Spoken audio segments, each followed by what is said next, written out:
본문 설교 말씀은 헌신의 자리를 떠났던 이유입니다. 오늘날 많은 사람들이 기독교를 불신합니다. 그 대부분의 이유가 무엇이냐 하면 기독교는 만들어진 종교이기 때문이라는 그런 논리를 갖고 있습니다. 여러분 그렇게 생각하십니까? 교회 다니는 많은 사람 중에 그런 생각을 가지고 있으면서도 교회 다니는 사람들이 의외로 있습니다. 그 이유는 교회 다니는 것이 좋기 때문에 그렇습니다. 사람들이 좋고 그 공동체가 주는 편안함, 그것이 있기 때문에 그렇습니다. 그러나 만약 기독교가 사람이 만들어낸 종교가 아니고 하나님이 만들어낸 종교이고 하나님이 주인이라면 어떻게 여러분 하시겠습니까? 오늘날 많은 사람들이 예수 그리스도는 4대 성인 중에 한 명이라고 생각합니다. 그래서 예수 그리스도를 믿는 그 종교 안에 있으면 좀 더 나은 삶을 살 수 있다고 생각을 합니다. 그런데 만약 예수 그리스도가 진정 하나님의 아들이었다면 여러분 어떻게 하시겠습니까? 교회 다니는 성도들도 요즘 보면 교회를 많이 떠나는 것 같습니다. 그리고 헌신도 많이 중단하는 것 같습니다. 그러니까 왜 그럴까요? 그 이유를 보면 코로나도 한몫하는 것 같습니다. 이번에 CBS에서 낸 목회 데이터 연구소 그 자료를 보니까 불교와 천주교는 온화한 절제적인 이런 의미로 사람들이 바라본답니다. 그러나 기독교는 거리를 두고 싶은 이중적인 사기꾼 같은 그런 이미지가 많다는 거예요. 사기꾼 같은 이미지 29%, 이중적이다 30%, 거리를 두고 싶다 32%. 여러분 이런 상황입니다. 2020년 기훈실에서 발표한 자료를 보면 우리나라 사람들 중에 32%만 교회가 신뢰할 만하다고 얘기했어요. 목회데이터 연구소에 보니까 교회는 집단 이기주의와 부정부패의 온상이다. 이렇게 사람들이 바라본다는 것입니다. 자, 그렇다면 이것이 교회를 떠날 이유가 될까요? 자, 그렇다면 이것이 우리가 헌신을 중단할 이유가 될 수 있을까요? 제가 통계를 보면서 놀라웠던 사실 중에 하나는 기독교에 대한 저평가가 굉장히 심합니다. 그럼에도 불구하고 오늘날 우리 사회를 살아가는 5명 중에 3명은 적어도 이 땅에 종교가 불안한 사회 속에서 해야 될 역할이 분명하다고 얘기한다는 겁니다.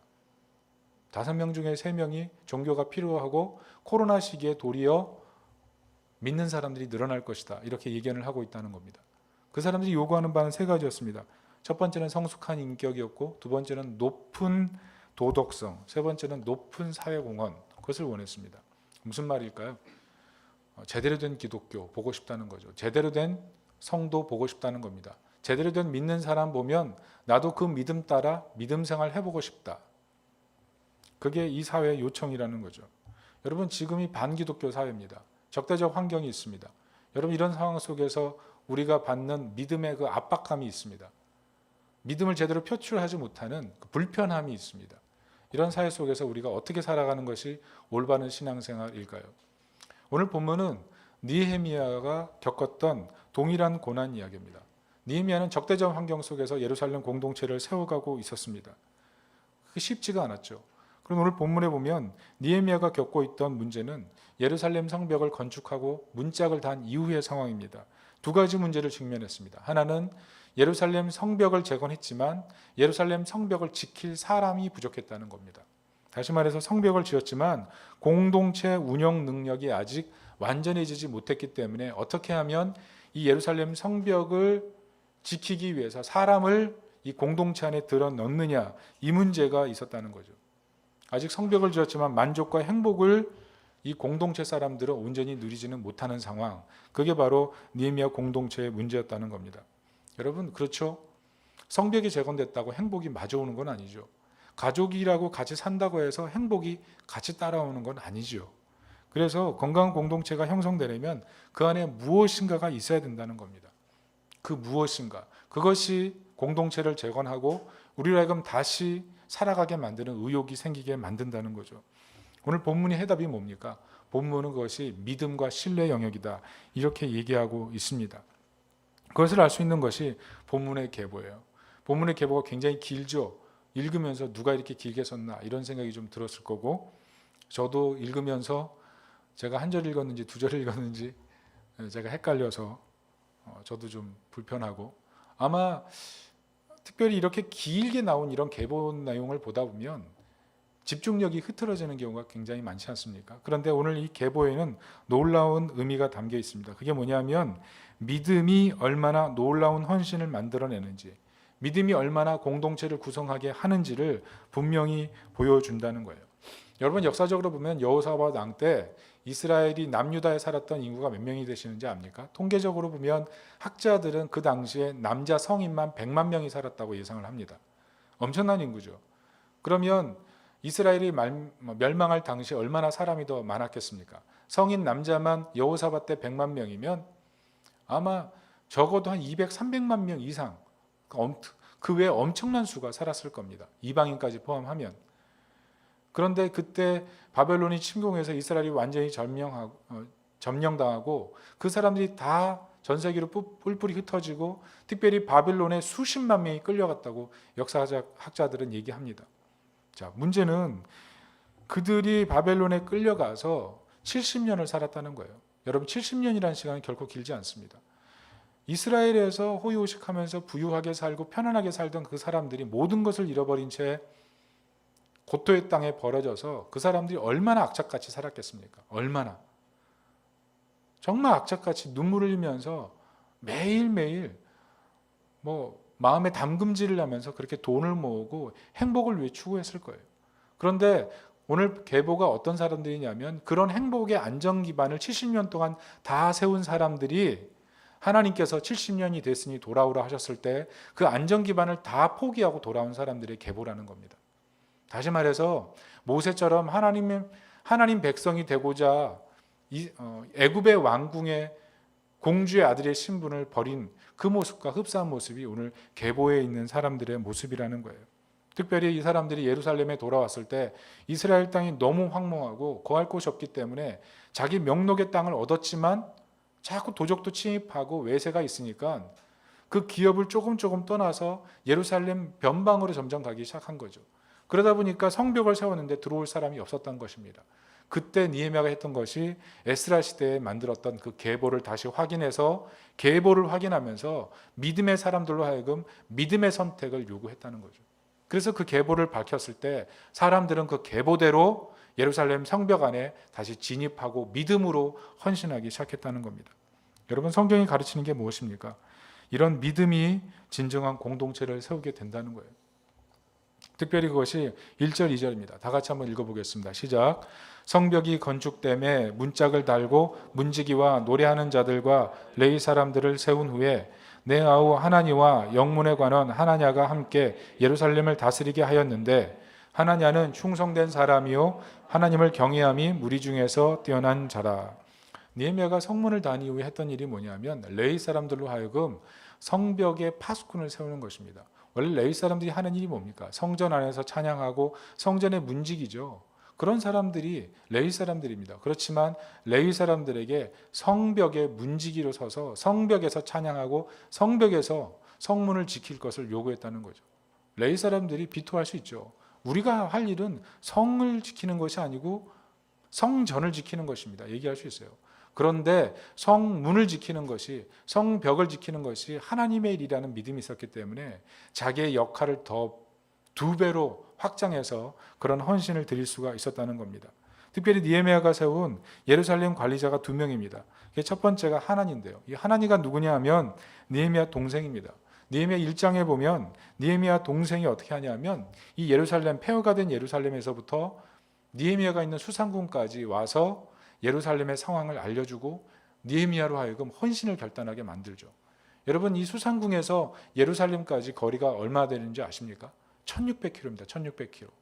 그러니까 이 하나냐는 1600km를 왔다가 1600km를 돌아가는데 그 3200km의 그 기나긴 행군을 통해서 흔들림 없이 믿음을 가지고 하나님의 성전과 하나님의 성벽 세우는 일에 마음을 다했다는 거예요.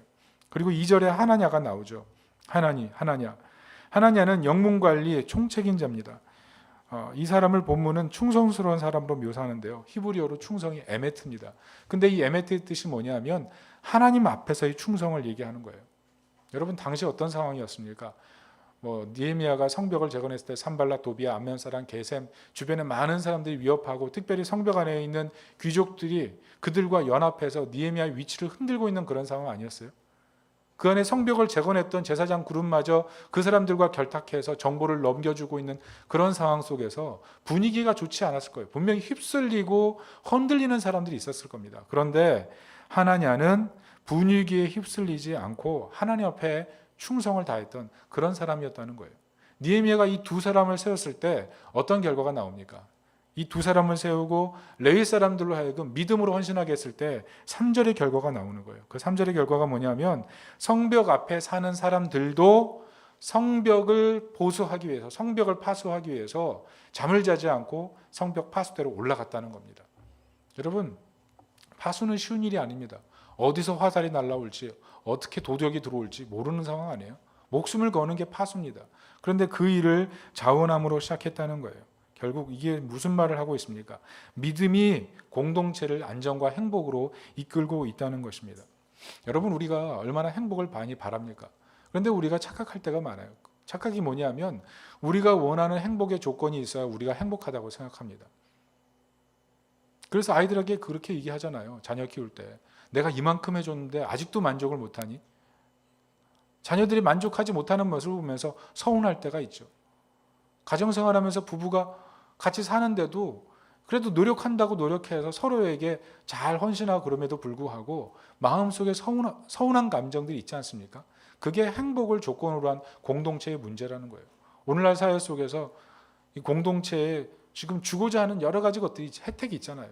가장 연약한 사람들에게 베푸는 것, 살 것도 주고 먹을 것도 주고 입을 것도 주고 여러 가지 행복의 혜택을 주고 있지만 행복 지수가 높아지지 않는 것, 그게 오늘날 공동체의 문제가 아닙니까? 이번에 세계 미래 보고서 2021 이런 책이 나와서 제가 사보니까 앞으로는요, 뇌와 컴퓨터의 인터페이스가 생긴다는 거예요. 사람의 뇌를 열고 여기다 칩을 넣어가지고 앞으로는 이 칩에다가 정보를 넣어서 다운로드를 하면 사람들이 뇌에 인식이 돼서 더 이상 공부할 필요가 없다는 거예요. 그래서 미국 사회는 벌써 앞으로 2035년 정도 되면 50%의 대학교가 없어질 것이라고 준비하고 벌써 전환기를 준비하고 있습니다. 이 책에 보니까 그런 얘기도 하더라고요. 인공지능과 사람을 구별하지 못할 날이 앞으로 얼마 남지 않았다. 사람을 보는데 그 사람을 보면서 인공지능인지 아닌지를 구별을 못한대요. 그만큼 뛰어난 기술이 나온다는 거죠. 그래서 로봇과의 결혼 시대, 조심하십시오. 로봇과의 결혼 시대, 배우자를 로봇으로 바꿀 수 있는 시대가 온다는 거예요. 그리고 먹는 지식약이 생긴대요. 옛날에 수학을 못했어요. 그럼 수학 지식약을 딱 먹는 순간에 이 나노로 이렇게 나노 입자가 돼가지고 이렇게 머릿속에서 몸을 돌면서 물론 뭐 칩을 꽂았겠죠. 수학을 잘하게 되는. 결국 대학이 없어진다는 얘기죠. 그리고 디자이너 베이비. 아이가 내 몸에 약한 점이 있는데 태어날 아기는 그 몸의 약한 점을 다 보완해서 나오는 그런 디자이너 베이비들이 나온다는 거죠. 결국 무슨 말 합니까? 이런 미래 보고서가 나오는 이유가 뭐냐면 지금 현실을 살아가는 사람들이 불행감을 해결하기 위해서 끊임없이 노력하고 있다는 거예요. 문제는 뭐예요? 그렇게 불행감을 해결하기 위해서 만들어낸 대책이 정말 사회를 행복하게 할 수 있느냐의 문제 아니겠어요? 로봇과 결혼하면 행복할까요? 먹는 지식약을 먹고 공부를 잘하게 되면 행복해질까요? 뇌와 칩을 연결해가지고 다운로드 받아서 살아가면 정말 뭔가 좀 달라진 인생을 살 수 있을까요? 여러분, 요즘 세계 담론이 뭐냐면 기본소득제거든요. 너무 양극화 현상이 강해지니까 기본소득제로 사람들에게 기본적인 돈을 주자는 거예요.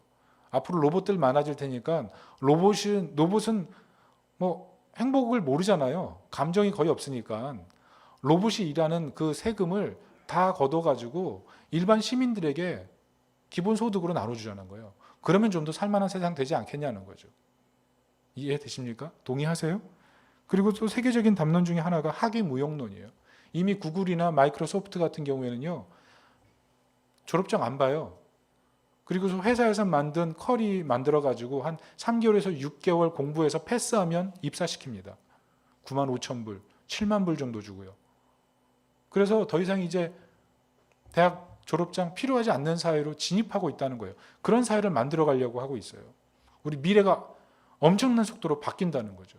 이런 바뀌는 시점이 바로 지금 우리가 있는 시점인데 어떻게 될까요, 앞으로? 행복할까요, 불행할까요? 여러분, 우리들의 문제가 뭐냐면 결국 그래요.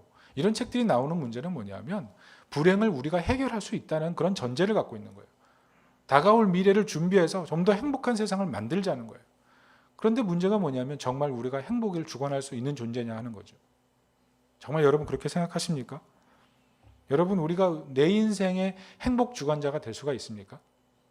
성경이 얘기하는 게 무엇이냐면 우리는 최종 권위자가 아니라는 거예요. 행복의 최종 권위자가 아니라는 거예요.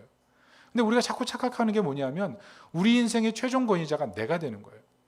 행복의 최고 권위자가 내가 되는 거예요. 무엇이 있으면 행복하고 누가 있으면 행복하고 어떤 일이 생기면 행복하고, 그래서 행복의 높고 낮음을 내가 다 평가하고 내가 최종 권위자가 되니까 어때요? 영원히 만족하지 못하는 모순에 빠져버리게 되는 거예요. 그래서 행복한 상황이에요. 옛날엔 남부럽지 않게 행복한 상황인데 지금은 더 이상 그런 공급이 와도 행복을 못 느끼는 것. 그게 우리들의 문제 아니에요. 그래서 행복의 최종 권위자가 바뀌는 것. 그게 필요하다는 겁니다. 오늘날 현대인들의 문제는 뭐냐면 하나님 안에서 행복을 누릴 수 있다는 그 사실들을 굉장히 허황되고 망상같이 느낀다는 거예요. 오직 하나님이 우리 인생을 책임지시는 것이 아니라 우리가 열심히 노력해서 인생을 바꿔서 그 인생을 내가 누릴 때 진정한 행복으로, 체험적으로 체험할 때만이 진정한 행복으로 얘기한다는 거죠. 그런데 문제는 뭐예요? 계속 미래 보고서 나오면서 미래는 더 바뀔 것이고, 그럼 미래를 준비하기 위해서 우리는 더 열심히 노력해야 될 것이고, 미래 보고서 보니까 일자리 50% 사라진다는데요. 앞으로 여기 계신 분들 50%가 일자리가 없어진다는 얘기예요. 또 막막한 시대가 계속 벌어질 거예요. 거기에 우리는 행복을 추구하면서 또 무엇인가를 내일을 위해서 열심히 준비해야 되겠죠. 결국 행복을 추구하고 최고 권위자가 내가 되는 순간 사람은 불행해질 수밖에 없다는 거예요. 그런데 그렇지만 성경이 얘기하는 것은 무엇이냐면 진정한 행복은 하나님의 선물이고 하나님이 우리에게 주실 수 있다는 것을 믿으시기 바랍니다. 여러분, 만약 우리가 이런 행복관을 제대로 갖고 있지 못하다면 마태복음 19장에 나온 부자 청년과 똑같이 될 거예요. 모든 것을 다 누리는 상황에 있다가 어느 날 예수님이 오셔가지고 다 버리고 나를 따르지 않을래? 라고 얘기할 때 내가 지금 누리고 있는 최종 행복의 권위자가 나이기 때문에 절대로 그것을 포기하지 못하고 예수님 따르지 못하게 된다는 것입니다. 오늘 이것이 분명하게 보이는 것이 본문의 61절부터 65절입니다. 여기를 보면은 레위와 제사장 가문의 명록이 나오는데요. 이 사람들이 몇 명이냐면 642명이에요. 그런데 이 사람들이 누구냐 하면 신앙의 순수성이 훼손된 사람들, 제사장의 명록은 있지만 계보가 없는 사람들이라는 거예요. 63절에 보니까 바르실레가 대표적인 사람인데 문서상 증거가 없었지만 자기가 제사장이라고 떠벌리고 다니던 사람, 그게 바르실레고 그런 사람이 642명이나 됐다는 거죠. 그래서 느헤미야가 하는 일이 뭐냐면 우림과 둠림을 가진 제사장이 일어나기 전에는 지성물을 먹을 수 없게 만들어 버렸습니다. 여러분, 예루살렘이 황폐되고 무너졌을 때 세 가지가 사라지거든요. 법궤가 사라지고 메노라가 사라지고 우림과 둠림이 사라져요. 다시 말해서 우림과 둠림을 가진 제사장이 나타난다는 것은 실현 불가능한 얘기인데 느헤미야가 이 얘기를 하고 있다는 게 뭡니까? 너희들은 제사장이라고 할 수 없다는 거죠. 겉모습은 제사장이에요. 그러나 그 사람이 제사장인 것을 증명할 수 있는 어떤 증거도 갖고 있지 않은 사람, 그 사람은 어떻게 제사장이라고 할 수 있겠습니까? 이것은 오늘날 초대는 받았지만 예복을 입지 않는 사람과 똑같은 거예요. 겉은 화려한데 뿌리가 다른 거예요. 뿌리가 하나님께 놓여 있지 않은 거예요. 교회는 다니지만 하나님 백성이라고 할 수 없는 사람들. 그게 오늘날 문제 아니겠어요? 제가 다니엘서 4장을 보고 뜨끔했습니다. 다니엘서 4장에 보면 큰 나무가 나오거든요. 그 나무가 얼마나 높은지 하늘 꼭대기까지 닿았다고 해요. 그리고 하늘 꼭대기까지 닿았고 새들이 깃들고 잎사귀가 푸르고 열매가 있고 짐승이 깃들고, 정말 그 본문의 내용만 보면 세상에 이런 아름다운 나무가 있나라는 생각이 드는데 14절을 읽으면 하늘로부터 이렇게 소리가 들립니다. 여러분 다 같이 한번 읽어보겠습니다. 시작. 그가 소리질러 이처럼 이르기를 그 나무를 베고 그 가지를 자르고 그 잎사귀를 떨고 그 열매를 해치고 짐승들을 그 아래에서 떠나게 하고 새들을 그 가지에서 쫓아내라. 여러분 이 나무가 누군 줄 아십니까? 바로 느부갓네살 왕입니다. 세상 모두를 점령하고 이 모든 제국을 누가 이루었나 스스로 생각하면서 내가 이루었지, 내가 이 세상을 지배하는 최종 권위자야, 이 고백을 했을 때 하나님께서 이 비유를 얘기하셨다는 거예요. 큰 나무가 있는데 하늘 꼭대기까지 닿았는데 이제는 가지를 잘라내고 나무를 잘라내고 잎사귀를 잘라내고 털어내고 짐승들을 쫓아내고 새를 쫓아내서 이제는 아무것도 아닌 존재로 만들어버리겠다. 그게 하나님의 명령이셨다는 겁니다. 최종 권위자가 누구이냐? 하나님과 결혼의 인생, 결코 하나님께서 놔두지 않으신다는 거죠. 여러분 어떻게 보면 그것이 은혜입니다. 참 행복이 무엇인지 알지 못하고 위기 가운데 살아가기 때문에 하나님께서는 때로 잎사귀를 흔드시고 때로 가지를 흔드시고 때로 내 밑에 있는 평안함과 안락을 제거한 상태에서 우리로 하여금 행복의 진정한 권위자가 누구인지를 발견하게 하신다는 거예요. 오늘 본문에 보면 비록 화려하진 않아도 중심이 제대로 되어 있는 그런 사람들이 나옵니다. 그게 25절 46절이에요. 25절 보면 누가 나오냐면 기브온 사람들이 나옵니다. 여러분 기브온 사람들이 누구냐면 이스라엘 백성들이 출애굽하고 나서 가나안을 점령할 때 첫 번째 화친 조약을 맺은 사람들이죠. 그 사람들이 이스라엘 백성들이 자기를 죽일까 봐 자기들이 가나안 땅에서 엄청난 그래도 기득권자들 아니에요? 그런데 화친 조약을 맺어가지고 결국 그 사람들이 나무 패며 물 깃는 자가 되잖아요. 자, 그 생활을 얼마나 오랫동안 했겠습니까? 드디어 이스라엘이 멸망했으니 이 사람들은 자유가 온 거죠. 그런데 이 사람들이 바벨론에 끌려가서 뭐 하냐 하면 70년을 기다렸다가 물 깃고 나무 패는 자로 다시 돌아오는 거예요. 다시 돌아와서 느헤미야 3장 7절을 보면 예루살렘 성벽 재건에도 참여합니다. 무슨 말이에요? 70년이 지나서도 나무 패며 물 깃는 것을 이 세상에서 가장 큰 행복으로 여겼던 사람들, 그 사람들이 기브온 사람이라고 고백하는 거예요. 비록 이 사람들의 인생이 화려하진 않지만 하나님 보실 땐 가장 아름답게 기억되는 사람들로 성경은 기록하고 있다는 겁니다. 그리고 46절에 보면 느디님 사람들이 나와요. NIV에 보면 이 사람들을 템플 서번트, 그러니까 성전 수종자라고 하는데 이 사람들이 누구냐 하면 이 사람들도 혈통적으로는 이스라엘 사람들이 아니에요. 누구냐 하면 학자들이 생각할 때는 이 사람들은 전쟁 포로의 후예들이었다. 그러니까 전쟁 포로가 됐는데 돌아와서 보니까 뭐 할 일이 없는 거예요. 그래서 이스라엘 사람들이 뭘 시켰냐면 레위를 돕는 일들을 시켰어요. 그래서 느디님 뜻이 뭐냐면 주어진 자들이에요. 레위 사람들이 성전에 봉사할 때 성전 일을 돕는 사람으로 주어진 사람들, 이게 느디님이란 뜻이에요. 느디님 사람들은 전쟁 포로 후예로서 오랜 시간 동안 살았던 거예요. 노예로 계속 살았던 거예요. 그런데 70년 동안 바벨론 포로로 끌려갔다가 그 시간 동안 이 사람들은 도망칠 기회가 충분히 있었음에도 불구하고 다시 돌아오지 말았어야 되는데 다시 돌아와서 레위 사람들을 도우면서 하나님의 성전의 일을 섬겼다는 겁니다. 무슨 말이에요? 이 사람들의 인생에 있어서는 최종 권위자가 하나님이었다는 거예요. 하나님이 우리 인생의 행복을 결정하신다라는 분명한 믿음을 가졌기 때문에 이 사람들은 그냥 자기 포로 신분 그리고 노예 신분을 벗는 것, 그것보다 성전에서 하나님의 영광을 보면서 하나님을 예배하는 것, 그것을 가장 기쁘게 여겼다는 거죠. 여러분 이런 사람이 될 수 있겠습니까? 여러분 이것을 오늘 성경은 기록하고 이것을 진정한 믿음으로 보고 이런 사람들이 예루살렘 공동체를 세운 사람들이었다고 얘기합니다. 그리고 더불어서 우리 70절, 72절 다 같이 한번 읽어보겠습니다. 70절, 72절 시작. 어떤 족장들은 역사를 위하여 보조하였고 총독은 금 1000드라크마와 대접 50과 제사장의 의복 530벌을 보내 보물공간에 드렸고 또 어떤 족장들은 금 2만 드라크마와 은 2200만회를 역사국간에 드렸고 그 나머지 백성은 금 2만 드라크마와 은 2000만회와 제사장의 의복 67벌을 드렸느니라. 다 해석하지 않아도 엄청난 양인 건 아시겠죠? 이 양이 보통 양이 아니에요. 생각해 보십시오. 지금 여기 보면은 느헤미야가 드린 금 1천 드라크마인데 오늘날로 보면 금 8.4kg예요. 요즘 1kg가 한 9천만 원, 1억 하니까 한 8억 정도의 돈을 헌금한 거죠. 족장들은 금이 168kg거든요. 환산하면 엄청난 재물을 하나님께 드린 거예요. 생각해 보십시오. 70년 동안 안전 기반을 다 쌓아놓고 그것을 다 포기한 상태로 믿음으로 돌아왔는데 이스라엘은 완전히 황무지. 예루살렘은 예루살렘 성벽은 회파되고 자기가 앞으로 더 드리고 더 투자해야 될 것만 가득한 상황이에요.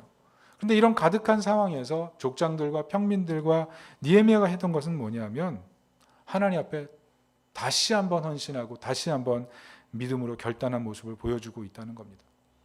여러분, 물질을 드렸다는 의미가 뭡니까? 물질로 우리 안전을 지킬 수 없다는 거 아니에요? 물질은 우리 인생의 주인이 아니라는 거 아닙니까? 물질로 우리 미래를 살 수 없다는 거 아니에요?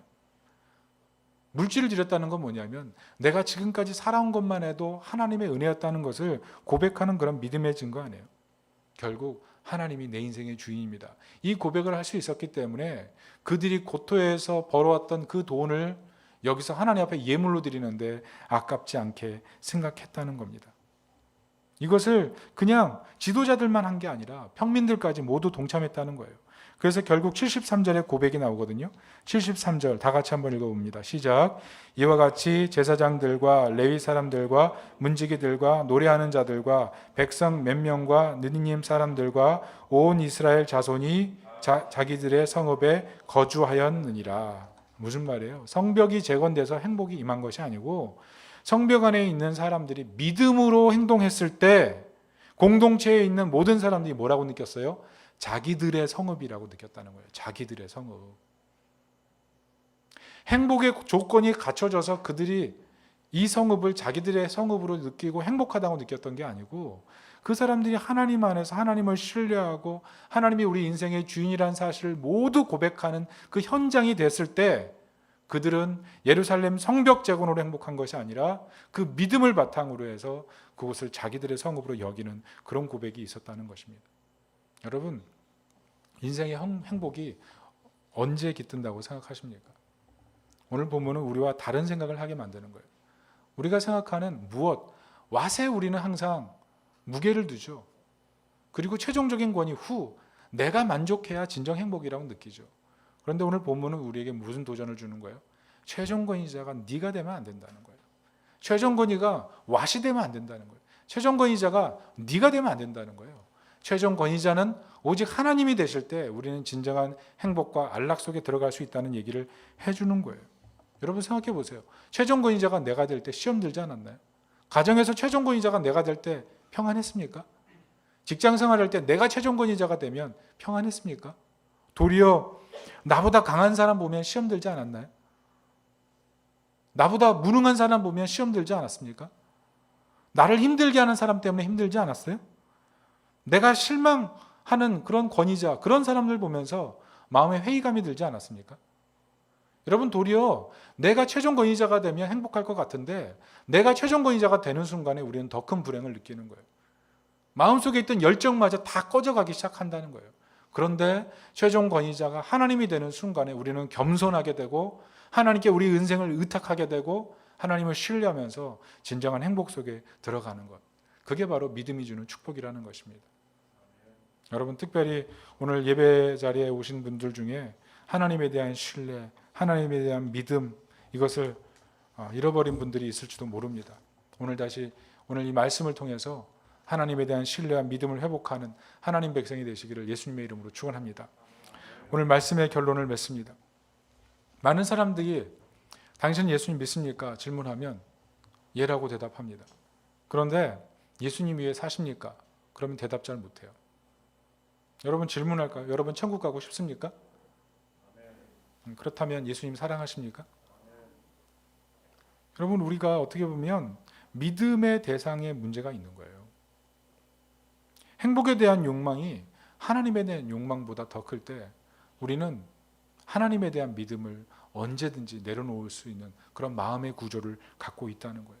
그게 성경은 죄라고 얘기하는 거예요. 여러분 우리는 여기서 벗어날 수가 없어요.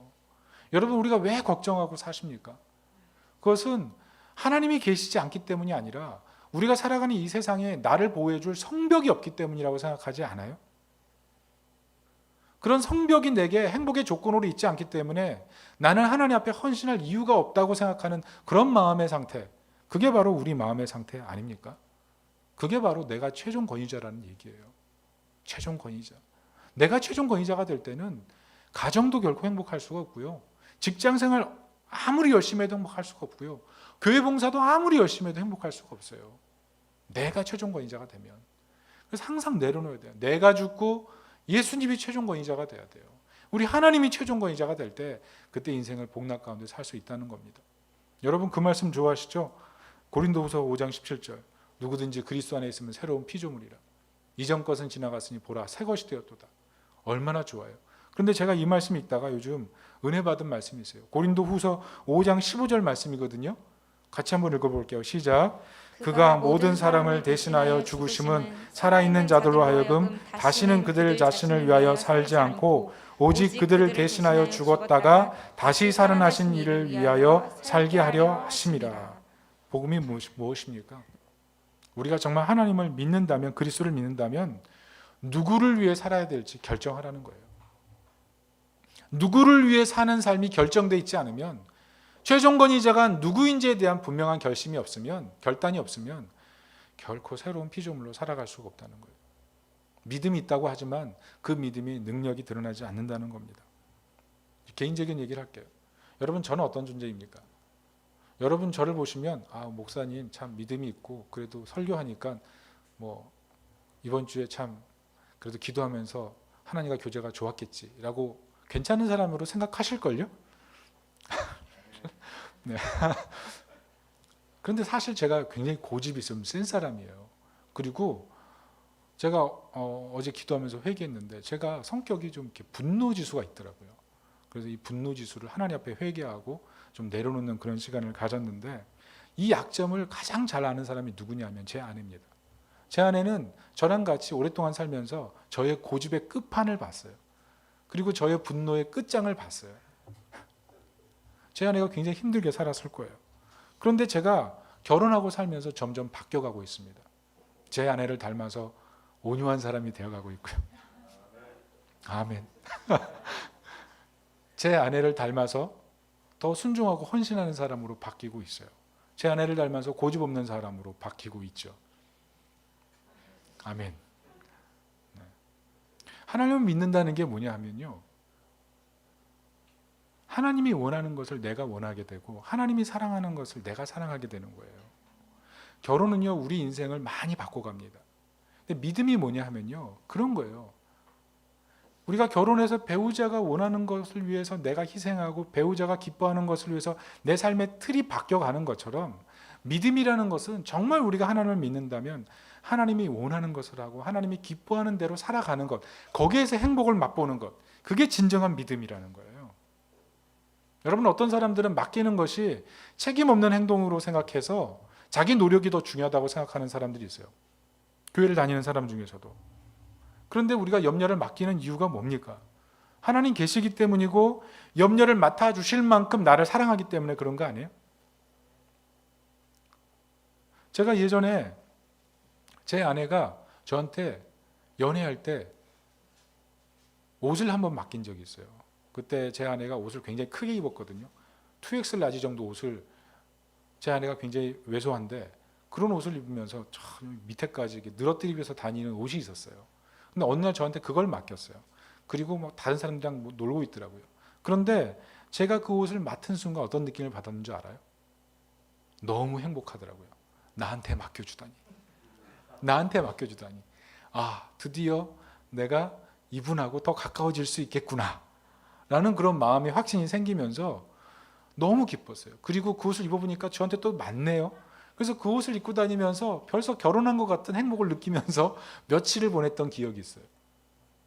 여러분, 맡긴다는 게 뭐예요? 사랑하면 맡아줘요. 사랑하면요, 맡는 것이 즐겁다니까요. 여러분, 하나님께 맡긴다는 건 뭐냐면 하나님이 그것을 원하기 때문에 맡기는 거예요. 그리고 하나님한테 우리가 맡길 때 하나님은 한 번도 앓는 소리 하시는 적이 없어요. 하나님을 우리가 맡길 때 그 맡는 것이 너무 좋아서 너무 기뻐서 너무 행복해 하신다는 사실을 우리가 믿어야 돼요. 우리 하나님이 그런 하나님이라는 거예요. 정말 사랑하면 맡기게 되고, 정말 사랑하면 헌신하게 되고, 정말 사랑하면 결혼하게 되고, 정말 사랑하면 변화되게 되는 것처럼 우리가 정말 하나님을 믿는다는 건 그런 거예요.